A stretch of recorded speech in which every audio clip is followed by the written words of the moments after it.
Hey, what's up guys? Welcome to another episode of the Tiger Table. And today we're excited to do something a little special. We have David Meltzer broadcasting in from SoFi Stadium in Los Angeles. David Meltzer quickly rose to the top of the business world. Becoming a millionaire, he co-founded the Sports One marketing agency and also formerly served as CEO of renowned Lee Steinberg Sports, which inspired the movie for Jerry Maguire. He's a three-time best-selling international author, the producer of Entrepreneur #1's business show, and in his 30s, as a multimillionaire, he went on a rapid downward spiral that ended in bankruptcy, and he has since re-emerged to realize an even more rewarding and even more successful heights of his business and in life. I really do hope you enjoyed today's episode as much as I did. Let's dive in. David Meltzer, thank you so much for being on the pod today, man. Really appreciate it. Oh, it's my pleasure. Super excited to be here. You and I share so many similarities in our journey, in what we read, how we act, and what we believe. There's no doubt that our intentions are aligned to provide a better life, to elevate others, to be happy. Yeah, thank you, man. And so I heard something really interesting about you, and that at all times you like to, I guess, kind of touch on three notes. And you talk about that in life there's teachers, there's coaches, and there's mentors, and you actually see them differently. Could you unpack that for us? Sure. And I think people can be all three. We can't be equal in our strengths in all three. So a teacher is someone that can explain how to get to where you are. They're going to teach you the steps to take. A mentor's already where you want to be, and they show you the steps to take, but they may not be able to teach you how to take those steps. And a coach, to me, is the most exciting. It's the one that I find I'm best at. And a coach is someone that brings the best out of you. So if you wonder if Tiger Woods' coach knows more about golf than he does, or is better at golf than he is, absolutely not. But Tiger Woods' coach in golf brings the best out of him. And I am on a journey to be a great teacher, a great mentor, but the best coach I can be by bringing the best out of people to enjoy the consistent everyday, persistent without quit pursuit of their own potential. And I don't know if I'm quoting this right, but one of Tiger Woods' coaches was like famously quoted. He said that if you bring a student to me who's been playing golf, it'll take me 4 years to train them. And if you bring them to me and they have no experience playing golf, it'll take 2 years, because he's like, I need 2 years to untrain them and then 2 years to train them again. How much do you believe, like as an entrepreneur, as someone in business, like how much we have to potentially untrain ourselves on things we've already learned? Yeah, I look at it as unlearning, and especially with cultural changes and technology, how it changes so quickly that we have to always be looking at not only what do we want to learn, but what do we want to unlearn. So many things that were acceptable 10 years ago aren't acceptable today as a culture. Many things today in business, for example, I will start out and help people by saying, how long 10 years ago do you think it took to get in touch with 1,000 people? The average answer is over a month. Wow. When I ask people that question today, how long does it take to get in touch with 1,000 people? Most people say under a minute. Yeah. So if you don't think you have some things to unlearn in business, just on the size, scope, and scale of a community, of an addressable audience, of your own branding, for example, something you're an expert at, we're making a lot of mistakes. So I allot time every day to unlearn things, as well as what do I want to learn in order to be in the trajectory of where I want to be. Is there something you're trying to unlearn at the moment? Yeah, so for me, there's a lot of invisible assumptions. And so one of the things I want to unlearn is how technology can be utilized as a master. So I think we learn a lot of times that technology replaces things, and in itself, it masters things. And that comes from just the advent of certain technologies like the cell phone, which I lived through, a computer, which I lived through, some basic technologies where they certainly control aspects of our lives. And I want to unlearn the relationship I have to technology to be more of a servant, and to utilize my own emotion, my own personality to amplify with technology, but not to control or run or decipher or answer the questions that I have. And there's a lot of invisible assumptions that lay beneath technology of, you hear people today, oh, you need in the future, the biggest differentiator will be AI. Well, not Mm, necessarily. I believe two other differentiators will be, number one, personal skills, because there'll be so many people I can hire to understand how to apply AI as a servant to whatever my pursuits are. But you can't hire someone to have your personality skills. And I think personality skills, it will be much more valuable than knowing how mm, AI applies to what you do. And the third one's one that we share is reading. I think as we get more artificial and virtual, that those people that know how to read and read often will be able to decipher something that's really valuable, what's real and what's fake. right. And in order to determine what's real, people who practice reading are going to be exponentially superior in their capabilities to those that think that they don't need to read anymore because technology or chat or anything else will provide them the content they need. Well, that's an interesting thought. And I think like, looking at the advent of AI and how it's impacting, I guess, people's behavior with like problem solving, like how much do you think reading can really help someone? Like if you think about the human mind and the human spirit and like what what happens when you read a book, like what do you think that process is and why do you think that's an advantage over just typing it in a prompt and getting an answer from the internet? Well, I believe in co-creation. I know you and I have had discussions about woo-woo type of manifesting and some other Yeah. philosophies that we have with energy and the energy of money. Reading allows us to co-create.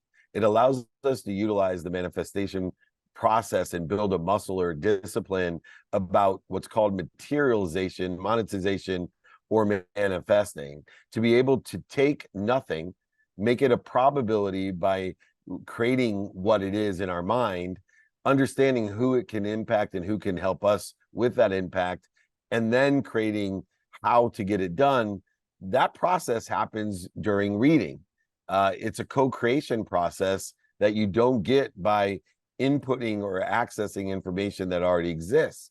And I think that a lot of people are going to lose the co-creative power that we've been given by the universe or given biochemically, bioanatomically, in any type of ultimate universal technology that allows us to clear the interference between us and everything for everyone.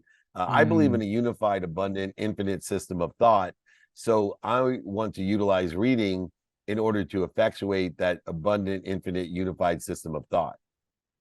Yeah, there's a I don't know if you've heard of him, but there's a guy, his name's Greg Braden, and he talks about how Oh, I love and Greg Baden. yeah, dude, I love his books, I love his content, and he talks about how the brain over the period of I think it's about and they showed this on like a CT scan of neurons in the brain over the period of like I think it's like 67 days or something like that. And you actually see through the person modifying their behavior and what they spend time on, their actual neurons start to rewire. And he explains it in the science, and I'm probably butchering this, but he's like your mind and the neurons in your brain actually somewhat operate as like a frequency antenna, and it like can you know what I mean? When you walk in a room, you can pick someone's energy up just by feeling them and their presence. It's like what energy are they vibrating on, and can you pick up on it? And there's actual science to back it up. And I think it's interesting that you talk about the book and the connective tissue maybe to potentially the spiritual realm or something in the ether, right? That we can connect to. I agree with you. I feel like if you read a book, you're using that muscle in your mind and you're actually changing maybe your neural pathways. And then also it's like you talk about this where, we're born with muscles in our ears and we don't use them. So then they just kind of like atrophy away like throughout life. And maybe the concern there is people, if they're not using their brain the right way, if they're just externally getting the knowledge all the time, maybe they're not activating their internal power through reading that material themselves and trying to like build that muscle inside themselves. But like when it comes to energy, like what's your opinion on energy in business and how much has that made an impact on your success and how you've moved through the world through all the different eras of technology? Like how has energy served you in business? Yeah, I think it's everything to me. And I believe everything is energy and every energy never stops. and it continues to hold three physics properties of it that can change our lives and set forth an amazing process or journey. And here's the three different characteristics of energy and why in business it certainly appeals to me, and in the concept of behavior and money. And so I specifically utilize my behavior and my relationship with money in an energetic perspective, utilizing the three characteristics of energy. First, energy, money, behavior, they attract more of the like kind of energy. It aggregates on itself. So the more money you have, the more money you'll get. The more money you give, the more money you get. It aggregates on itself. Good behaviors, and we can see this in working out. You know, when we first start working out, we dread working out. But eventually the opposite becomes true. We have to fight the desire to work out because we need rest. And so we actually, our behaviors are aggregating on itself, is the first characteristic that really can benefit us in business. Two, energy exponentially provides outcomes. So it's not one piece of energy equals one outcome, two will equal two, three will equal three. It's one equals one, two equals four, four equals eight, eight equals 16.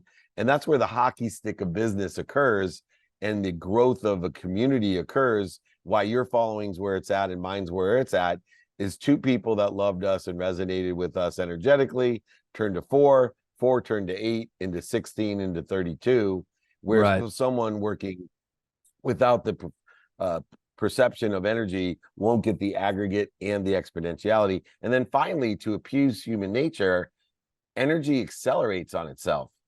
So in other words, in business, things happen faster.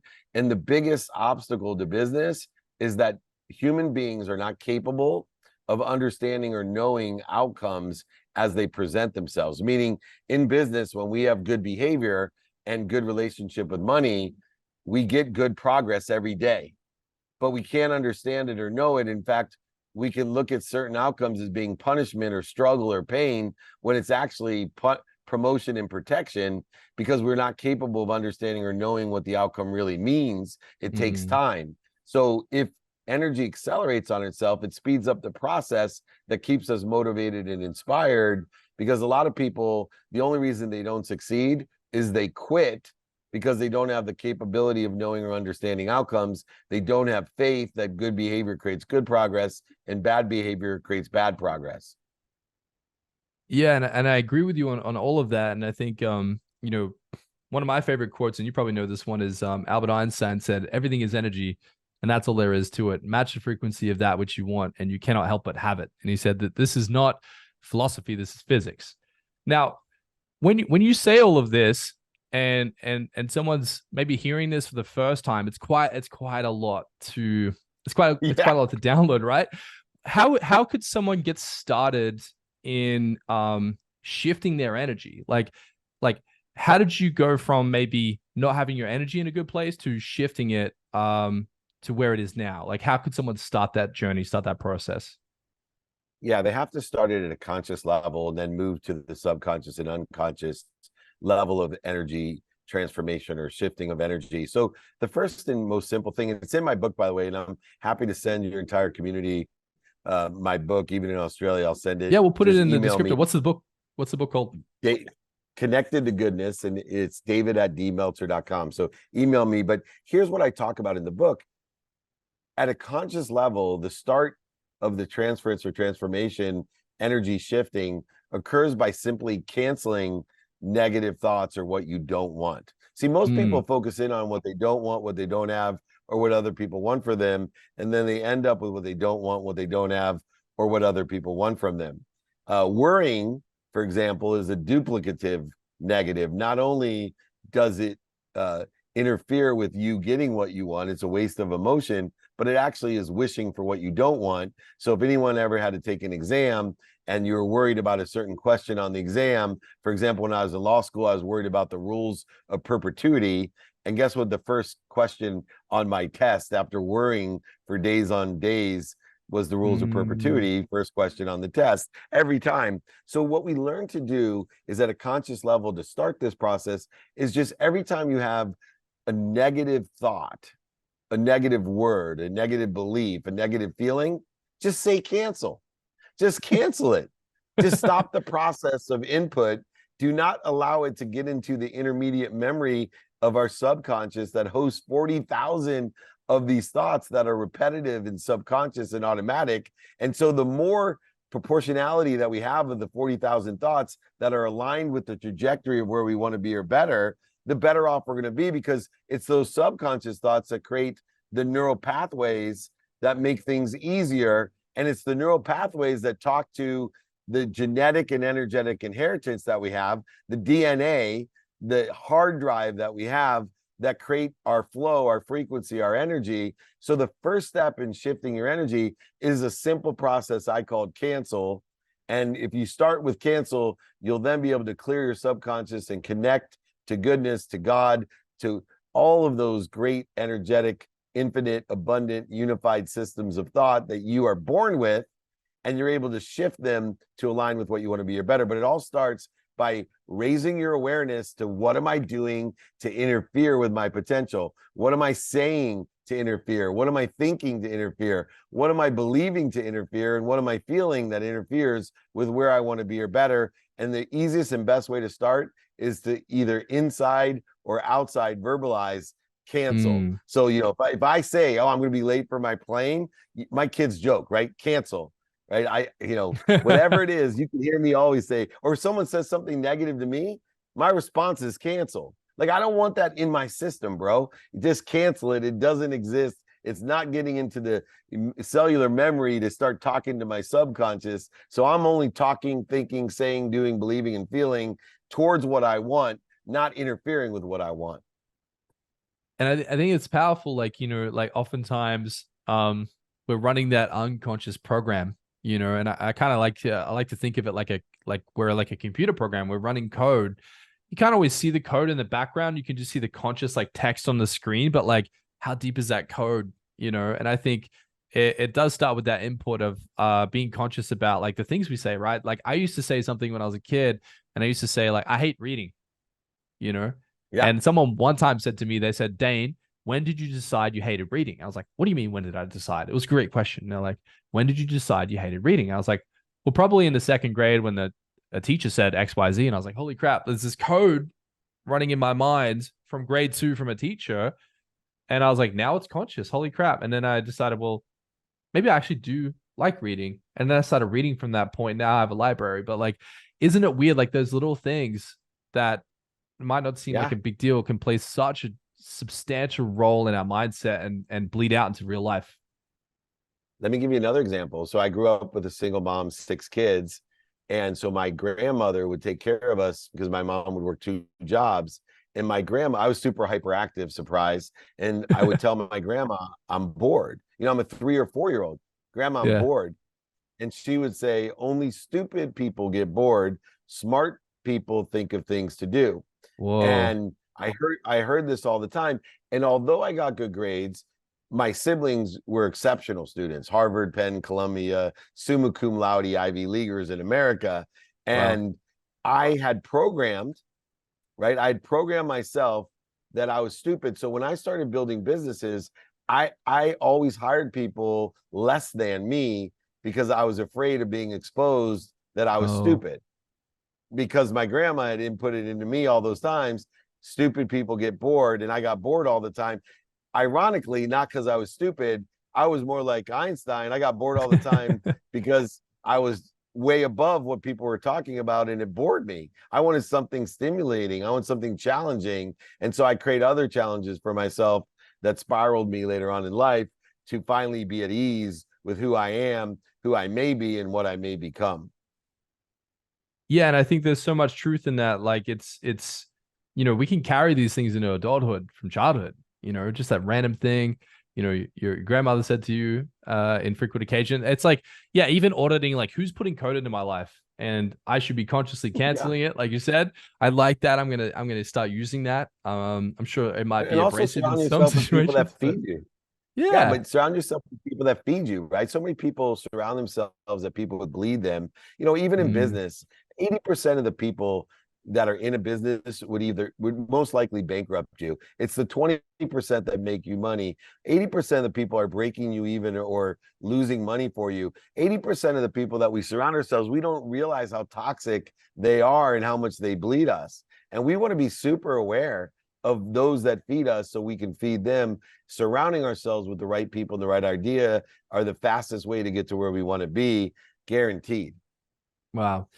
So early on in your career, you talk about you had a nice run on the board in 1992, I believe it was, in the technology space. Before that happened, had someone inspired you, or had someone kind of represented a character to you that you looked up to, or that you drew inspiration from? Did you try to model after any other people that you looked up to? You know, for me, it was Warren Buffett. You know, for me, he was a rich guy, a successful person, and I wanted to be rich. I wanted to buy my mom a house. And so my values, I live with such a loving mom, Mm, and so extraordinary siblings and a great family. The only time I had pain in my life was when there was financial stress. The car broke down, there wasn't enough food. And so I equated my happiness to money would buy me happiness that was missing. And mm, so the richest people on earth, Warren Buffett at the time, was someone that I looked up to because I wanted to be rich. And so I made all of my career choices early on by who would pay me the most. You're talking about a kid that is second year in law school when the economy was in a recession. There was no jobs for lawyers. I was $100,000 in debt because I had to take law loans. That I literally prayed to God and said, "Hey, if you give me a job that will pay off my law loans and buy my mom a house, I'll shovel shit with my hands 6 days a week, 12 hours a day in order to get that." And I've never lost that perspective because money was going to be my release. It was going to be the final possession that would allow me to be fulfilled and happy. Ironically, I was wrong. You know, money mm. doesn't buy love or happiness. It allows me to shop. And I had to learn that I needed to learn to shop for the right things for the right reasons. Then you can be happy. I'm all for making a lot of money. You know, might know my motto is to make a lot of money first so you can help a lot of people and have a lot of fun. I believe the more money you give, the more you'll receive. But I think everyone's missing the first part. They're not teaching it that the more money you make, the more money you can give, and the more money you'll receive. And so we're forgetting the first part. You know, you can have all the great intentions to give everything away, but if you're not giving anything away, you're not going to receive very much either. Yeah. And oh, I think the lights might have. Yeah, the lights went out. Hold on. Sorry. That's okay, I blew man. We out the can. stadium lights. Yeah, That we'll edit it. was such a good mic drop. We blew out the lights. That was good. Well, you timed it perfectly as you wrap that up, so we can edit this out. Yeah, that's Justin. I got a call from Thursday. We're talking. All right, on. Hey, what's up, Justin? Hey, we're excited to catch up, man. Okay, They so forgot so to pay like, the bill at the stadium. okay, I gotta ask you, man, like, why, and how are you in the SoFi Stadium? I gotta understand why you have Yeah, access to this place, and yeah. So and when before, yeah, but the you know, I lost everything because I personally guaranteed a bunch of stuff in 2008 and had over $100 million down to zero. I was presented with the opportunity by the Jones business called Legends here in America. They were building this new stadium and they wanted an anchor tenant, and they offered me a 10-year lease to have my podcast studio, my training center, suites to all the concerts, games, events at the stadium. And for that 10-year lease, I would then help market the stadium, the licenses, the seats, etc., and have my office in the stadium. And I took a big risk. I had to pay a year up front. And I will tell you, the closest I've been to divorce since I lost everything was when COVID hit. And my wife told me, "Hey, you got to get our money back." You know, the stadium wasn't open yet. It was COVID. And that's when I broke it to her that I personally guaranteed the lease and I promised her that it would work out. And it's been the best business decision of my life to have my offices here, my studio, my training and masterminds, to have the concerts and the games. It's an amazing profit center as well as experience for everyone involved. Yeah, and I think you know, shout out to SoFi Stadium. Like, what an incredible position to be in, right? Like, one could not plan to have that happen, right? No. So something I'm starting to really get into lately is what I call tap rooting. And tap rooting is essentially like one door will always lead to another door, right? So like, for example, if you met Lee Steinberg, right? And then it's like, well, who does he know?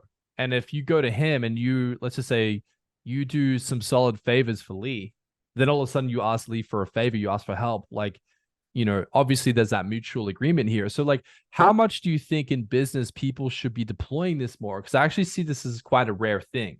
Like, it's pretty rare for someone who's a new entrepreneur to like look at their network and go, how do I give value to these people? Because you might think to yourself, well, what do I have to give? But like, what's the power of like networking through exchanging value to others, even though you might feel like you might not have much to give? Yeah, well, first you have to shift your paradigm from a zero-sum game of trade and negotiation into a value add game of abundance. And then you have to understand value itself. You see, what made my career so different is I had a different perspective of value, and everything I do is about value. When I realized simply there's two ways to provide value, therefore everyone can provide value regardless of what you consider your personal or professional stature. So to provide value is one, to give people more of what they like, or two, take away some, if not all, of what they don't like. That's only two ways you can provide value. So if we're more interested than interesting, and we take any subject matter or topic, and we are more interested in ask, hey, what are you doing today about solar, about stadium seating? What are you doing today about the weather? What are you doing today about travel? What are you doing today about fitness, about your nutrition? What are you doing today? What do you like about it? And find out what someone likes, and then say, what don't you like about it? Then I can ask two questions. One, would it help you if? And then I can determine if I can provide value or not. Or two, if I can't provide value, hey, do you know anyone that can help me provide that value? So in building my community of people that want to help each other and know people that can help each other, in building that community for a lifetime, I'm building people that do two things: buy from me and sell for me, whether it's my product, service, solution, or brand, or whether it's my ideas or just my enthusiasm. They're buying from me and selling for me for life. And nothing will grow your success, fulfillment, passion, purpose, and profitability than having a community of people for a lifetime that are buying from you and selling for you, a community of people that are trying to help each other and know people that can help each other. And it's all derived by a simple formula: is the only way I can provide value is to give someone more of what they like and take away some, if not all, of what they don't like. So if they like Rocky Road ice cream, I can provide value to them. And then I can ask them, hey, do you know anyone that can help me? I'm looking for an internship, a job. All because I found out the person liked Rocky Road ice cream, and I gave them more of what they like. And I'm telling you, if you look at, for example, in entertainment and in sports, a lot of very successful business people understood this. So they were, you know, the trainer or the nanny. Why do you think so many trainers and nannies get funded by the wealthy person that, you know, who am I? I'm just a trainer. I'm just a nanny. No, you're providing value that's very significant. One person's providing value of health. The other person is taking care of their kids. Yeah. Because of the relationship of value, they now can say, hey, I'm starting a business. Can you give me a couple $1 million? I've been taking care of your kids for 10 years. Or, you know, hey, LeBron, I've been, you know, hooking you up with all this stuff. Let's start, you know, a company together. I'm Maverick, your high school buddy. Maverick's a billionaire now because he was able to provide value to his friend, not just milk his friend, but he knew what LeBron liked and what he didn't like, and he does that. I can teach anyone in a very short amount of time to build a community of people that will buy from you and sell for you, no matter what you do, what your skills are, your knowledge are, or your desire.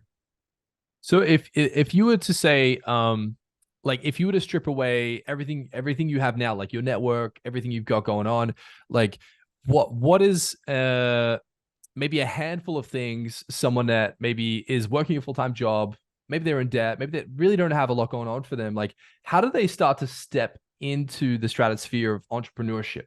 Like what are some initial things you might be able to do to start mingling with those circles? Do you have any ideas of where someone could kind of go from 0 to 1 in that situation? Yeah, from 0 to 1, what I would do is, because people are so accessible, I would do research. I'd pay attention and give my intention to finding people that are sitting in a situation I want to be in. And then I'd find out where they were, and I'd ask them for help in person, on the phone, via email or media, traditional or social. I would ask them for help. I would be more interested than interesting. I'd utilize open-ended questions to say, hey, what are you doing today for this? What do you like about it? What don't you like about it? Would it help you if? And do you know anyone that could help me? And the more people I found that sat in the situation that I want to be in, because the two ways to get to where you want to be, if you have no network, no money, is simply find someone who sits in the situation you want to be in and ask them for help, and then find other people that you can help. Those are the two ways to get to where you want to be. And so I would specifically, with complete attention and intention, do, say, think, believe, and feel all the things that I wanted. See, there's a mathematical formula to doing this. It's pay attention to what you want, give it your intention, do, say, think, feel, and believe what you want, and it will equal the coincidence of what you want or better. Attention plus intention equals coincidence, luck, karma. It's a mathematical equation that always effectuates itself. People just complicate it by utilizing fear to motivate and inspire, instead of identifying the fear and relieving it and going directly to the source of abundance by finding someone that's sitting in the situation they're in, and finding others who need to help, and help them both in order to create that community of people helping each other and knowing people that will help each other. And I think that's a powerful concept, right? Like you talk about learning to utilize fear and doing it with what you call ego-based consciousness. So let's just say someone's in the situation where they're like, okay, these people are in a position I want to be in. I need to then go ask for help. But then a lot of people are like, I don't want to ask for help, or who am I? And then imposter syndrome kicks in, fear kicks in, overwhelm kicks in. So how does someone learn to utilize their fear? How could someone, I guess, start to adopt that mentality? Yeah. Well, I help people with the practice of identifying fear, also, again, by simplifying fear. There's only two types of fear, just like there's two ways to provide value. There's fear of the past or fear of the future. So when I feel afraid, I feel imposter syndrome or angry, separate, inferior, superior, resentful, guilty, worried, anxious, angry, any of these feelings that are fear-based, I ask myself, what is it in my past that makes me feel this way? Or what is about the future that makes me feel this way? And then instead of trying to logic it, go over and under it, through it, around it, deny it, supply it, I don't resist it. I simply, when I identify fear of the past or fear of the future, I just stop. I stop. I don't try to resist it. I breathe through my nose, out through my mouth. And what I do is I remind myself, I recollect myself with my faith. There's something bigger than me, an omniscient, all-powerful source that's protecting and promoting me, not punishing me. I remember, and recollect my faith that there's an omniscient, all-powerful, all-knowing source that loves me, protects me, and promotes me. I'm part of an infinite, abundant, unified system of thought. Why am I interfering with it? Because of past meanings of going bankrupt, past meanings of my wife leaving me, past meanings of, my grandma calling me stupid, or some limitation of my own self-image of the future that I'm not worthy, because I'll never overachieve my own self-image. So instead, I am now part and parcel of the omniscient, all-powerful. Therefore, I'm going to roll in the right direction of where I want to be or better. So in other words, when fear is present, your mind, your body, and your soul are on fire. Everybody knows when you're on fire, stop, drop, and roll. I absolutely love that. And you know, a quote, a direct quote from you, you said that if you want unbelievable, start with impossible. Yeah. So It's one of that's a your self-image. That's it. Don't limit yourself. yeah. And so one of your goals, let's just say, like, you know, someone would hear this and maybe say, well, David, that's an audacious goal. You know what I mean? But you got to have those. And it's empowering over 1 billion people to be happy. So when you say happy, like what do you think happiness is? Well, it's giving them the ability to enjoy the Mm, consistent everyday, persistent without quit pursuit of their potential. Now, the three things that I teach people or empower them with that I believe create this enjoyment is one, living in abundance, making a lot of money, living in the world of more than enough. Two, helping people.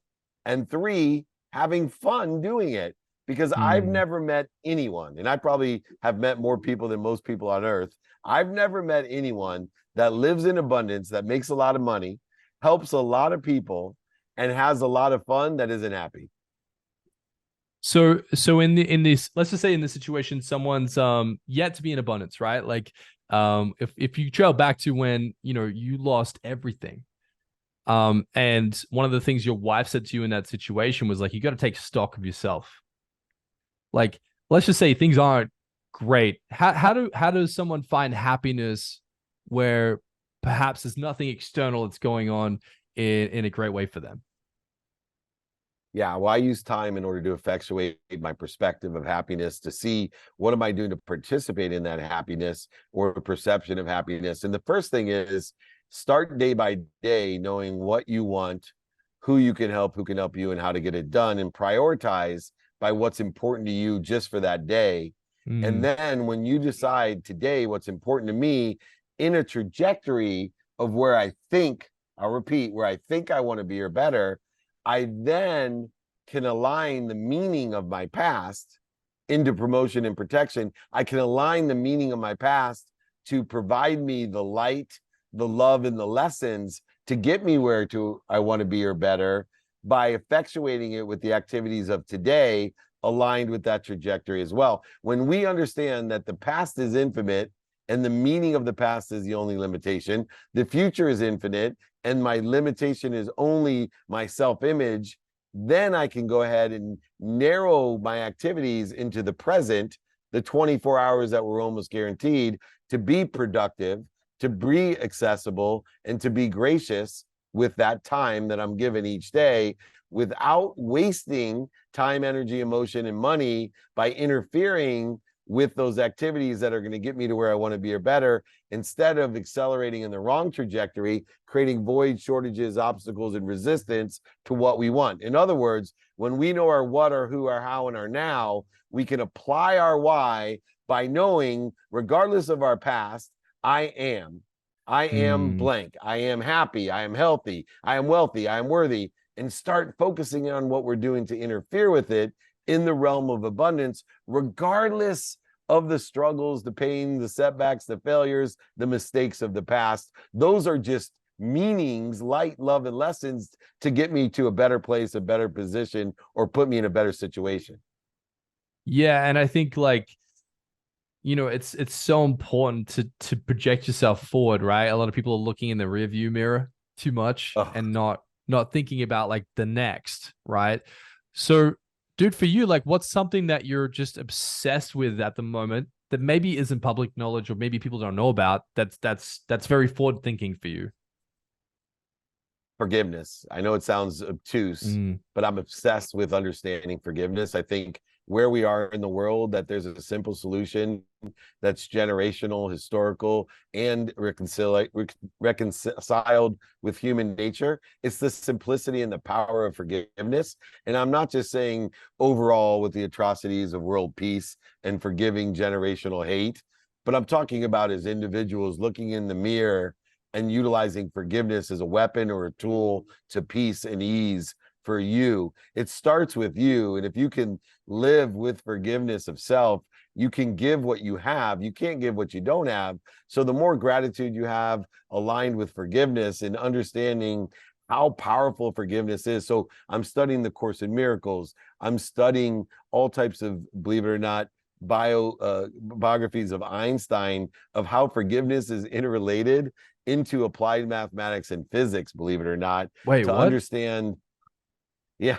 So forgiveness is in applied mathematics and physics. When you think about the universe as Einstein has, you'll see Yeah. that the universe is in a flow or an ease, in a multidimensional metaphysical presence, that forgiveness actually is a tool in physics to provide the flow, the ease, the abundance, the infinite.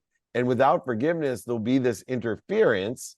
See, Mm, forgiveness is the solution or the cure to fear. You can't be afraid if you're forgiving and grateful. There's nothing to be afraid of. If you're forgiving, when you're in a state of forgiveness, a mindset of forgiveness, there's no interference. And now you are receiving so much more and so much more at ease in the flow. You're utilizing harmonizing with the metaphysics, quantum physics, and physics of the universe. yeah, like it. So like for you, it's almost like looking at, and I get this, right? Like I'm going through a similar journey where I'm finding forgiveness for my mother, forgiveness for my father, forgiveness of people that, like, did horrific things to me when I was younger. It's almost like there's a static frequency, like constantly like getting in the way of like making good decisions, or yeah, it's like this it like weighs you down. I agree with you. And have you found that like it's a recent thing for you to kind of go through this journey and have this revelation, or is it something you've been unconsciously doing for a while? How's it helped you? I think the only, I've been dealing with it for a while just because how interrelated it is to gratitude. And I've been for 17 years in the practice of gratitude, in the study of gratitude, but have just recently seen the significance, like you've just described, of how important the complementary co-host of my life, forgiveness, is to gratitude. And Mm, so I'll continue the effort. And I think what helped was understanding the atrocities in the world and how, the generational hate that will reoccur if we don't start planting seeds under trees that we may never sit under, with the mm. seeds of forgiveness, not of revenge and blame, shame, and justification. I got time for one more question, my buddy. They're playing the music behind me. Dude, let's end it on that beautiful note. And I think you're a wonderful, beautiful individual with a big heart, and you truly love people, and you do a lot for a lot of people I know, and they talk about you fondly. So how could someone reach out to you? How can they connect with you? How can they jump on your programs? Where would you like to direct people that are interested in knowing more? Thank you, buddy. Email me directly. I do receive all my emails, david@dmeltzer.com. And if you forget my email, just remember my name, David Meltzer, because if you Google or search for me, you're going to find me everywhere. David Meltzer. A blessing. Like I said, I'll provide your community my books, my guides, my exercises for free. Just email me or Google me, DM me. We got to do more content together. We're brothers from another mother, from all the Hey, way across on the other side of the world. DAIN, my man, thank you for having me. big love, man. Thank you so much. And I'd like to chat to you again, man. I'd like to know how I could take some pain out of your life or add something good to your life. Thank you so much, brother. You Speak to you got soon. it.